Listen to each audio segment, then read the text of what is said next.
What if I told you there was an isekai coming out that wasn't taking place in a medieval fantasy setting?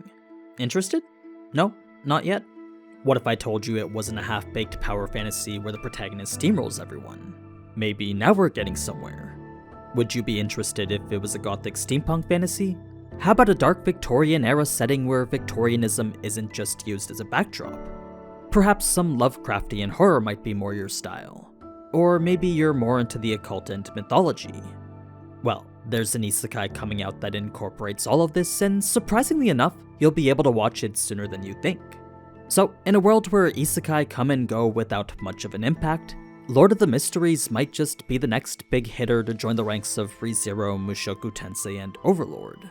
It's got seemingly everything to make it such. The only thing? It's not really an anime in the traditional sense. It's a donghua. Before we get more into that though, as an isekai enthusiast and avid player of mobile games, I'm excited to share today's sponsor, Realms of Pixel, and their brand new crossover with Tsukimichi Moonlit Fantasy. If you're a fan of the series like myself, then you'd be happy to know this retro fantasy RPG has brought to life Tomoe, Mio, Sophia, and Rona. That's all the best girls now in this cute pixel art form, ready to join your party and explore this beautifully designed world of magic and technology. It's here their roles and skills from the anime will be applied in-game, so whether Mio's AoE spells locking down entire squads of enemies, or Tomoe's devastating combos to easily eliminate them, the powers of the Greater Dragon and Black Spider are not to be taken lightly. Sophia then brings that high impact burst damage that she's known for, while Rona offers strategic support magic capable of turning the tides of any battle. So that's just 4 of a vast collection of heroes you can make powerful synergies with. There's so many more characters to collect like Serafina, Alexia, or even Einstein. Just log in to unlock up to 4,000 free draws over time and use code CROSSOVER to receive valuable in-game resources like diamonds and Star Owl visas. So whether it's exploring this endless world filled with dungeons and awe-inspiring landscapes, progressing through an immersive story where your decisions actually make an impact, or powering up your team with Realms of Pixel's intuitive yet simple idle battle system, there's a whole bunch to do and lots to see. There's even a rotating selection of minigames to partake in. All you gotta do to check it out yourself is click the link below or scan the QR code. But now, let's get back to the video. I know the beginning might have overwhelmed you with so many themes at once, but I promise an amalgamation of them isn't as messy as you might think. In fact, in a market where 10 plus cookie cutter isekai are given to us a season, it's actually quite refreshing to see something so entirely different.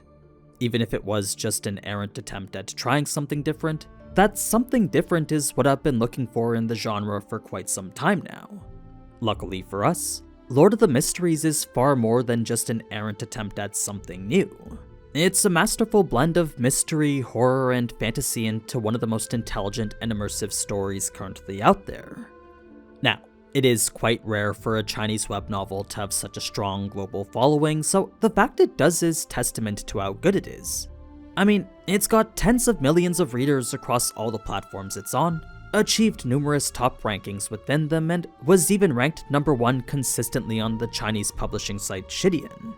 There's a myriad of reasons for why that could be the case, but the general consensus is that everything it does exceptionally. Despite its amalgamation of so many different genres and themes, each is interwoven into the story in a way that not just fits, they complement each other to create a world unlike any other. The author Cuttlefish has blended them like some sort of master alchemist. So, with all that said, what is it then that Lord of the Mysteries is about? Well, that, my friends, is a very open-ended question. I'll do my best to give a brief summary right now, but I think I'll make something a bit more in-depth right before it comes out. For now, all you need to know is that this right here is Klein. Klein's the person our protagonist reincarnates into, except the real Klein had just mysteriously killed himself. So our protagonist, who just awoke to find himself in the body of Klein, also awakens to some serious head pain, a revolver right next to him, and blood everywhere. This already creates for quite the unique mystery, since what other isekai protagonist wakes up to find the person they've reincarnated into just shot themselves in the face? It's a cold open that brings forth so many other questions. New Klein is just as confused as the rest of us, since in addition to the peculiar situation he's awoken into, he's also in an unfamiliar environment one could easily mistake as Victoria-era England. Fortunately, he does have access to the memories of the Klein before him, but their spotty nature makes understanding them a lot more difficult. It is, however, enough to realize this new world is nothing like his old one. It doesn't take long for the supernatural to establish itself as commonplace after, since almost immediately Klein is pulled into a conspiracy involving cults, secret rituals, and all sorts of gods. It's from here he becomes a seer path beyonder, begins his descent down the sequence ladder, then adopts a role he must act wholeheartedly or face severe consequences. I know a lot of these words don't mean anything to you right now, but what they represent is a system that's both mechanical and mythic. What I mean is that while its foundations are rooted in something extremely supernatural and spiritual, the way it's navigated is highly strategic. It's a system of magic that deals with more than just the power that comes from magic. Each path of magic has its own belief system, way of life, and cost of entry, so in order to continue pursuing that path and become stronger with it, one must first transform themselves spiritually, psychologically, and philosophically. This isn't a world where one possesses mana, learns a spell, then casts it. It's a world where magic and power stem from metaphysical transformation, a type that's dependent on the user's soul, identity, and connection to reality. This is about as basic of an explanation as I can give, and still it just barely scratches the surface of what's really inside Lord of the Mysteries.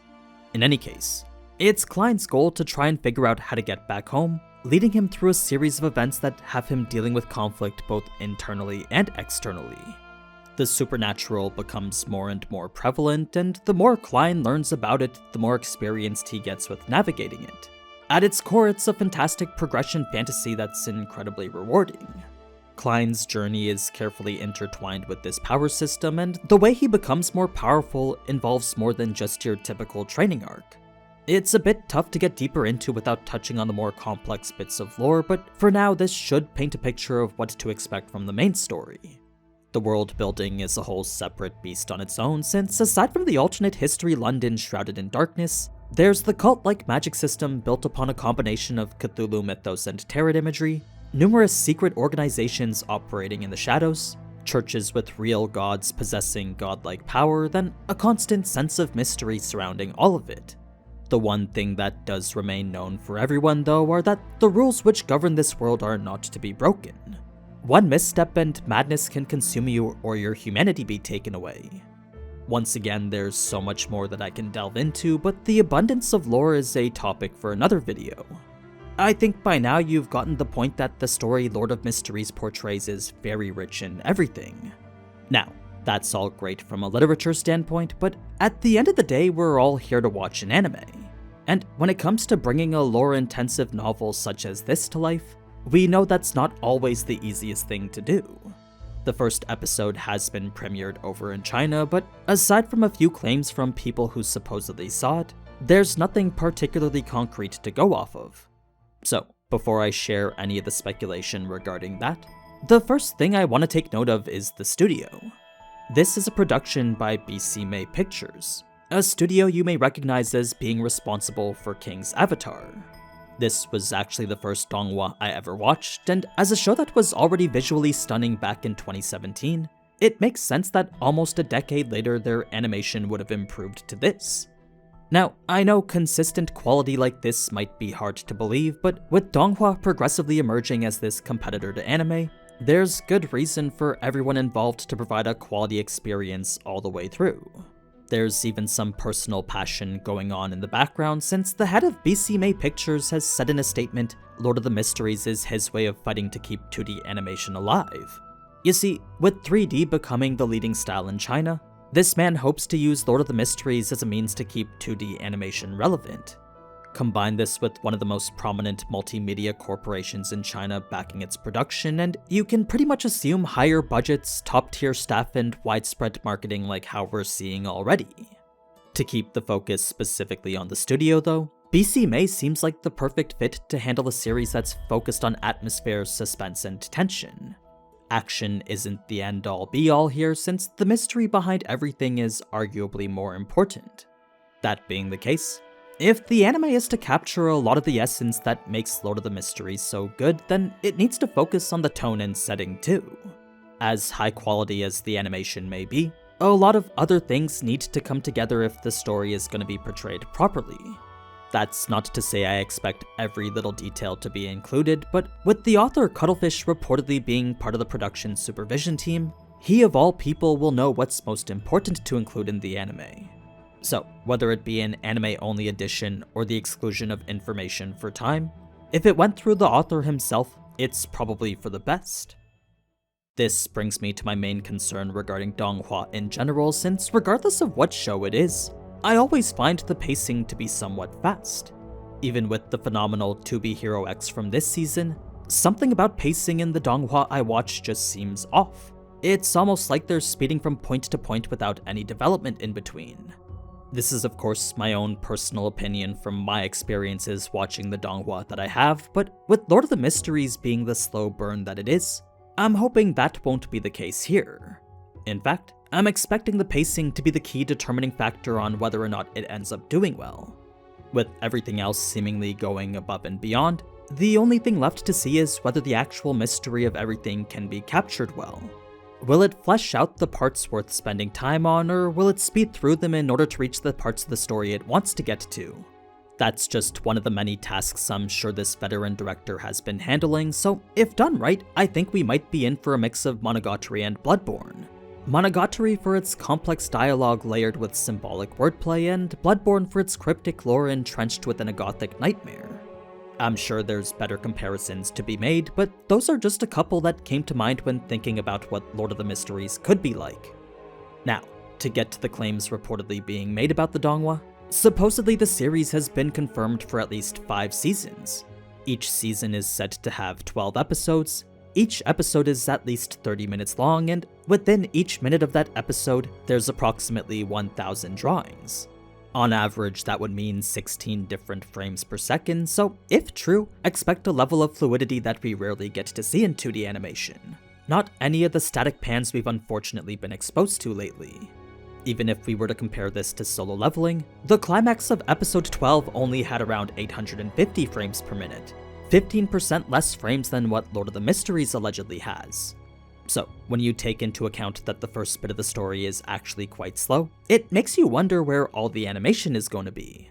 I can only imagine we're going to get some pretty intense dialogue scenes. In any case, all this stems from a premiere that happened quite some time ago. I can't verify any of their claims myself, but with the first episode releasing in less than a couple weeks, we'll finally get to see for ourselves whether or not all this is true. I do think we are in for a treat with this one though, so if you're looking for an isekai that's finally something different, I can't recommend enough checking this one out when it finally airs. I have no idea where we'll actually be able to watch it, but keep your eyes peeled on June 26th. I'll also make another video talking more about it once the release date gets closer. I'm actually hoping that we can make this one of the mainstays on the channel.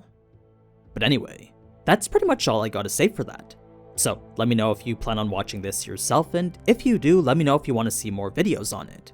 I'll probably end up making more regardless, so if you want to learn the lore and see everything this series has to offer, be sure to subscribe with notifications on.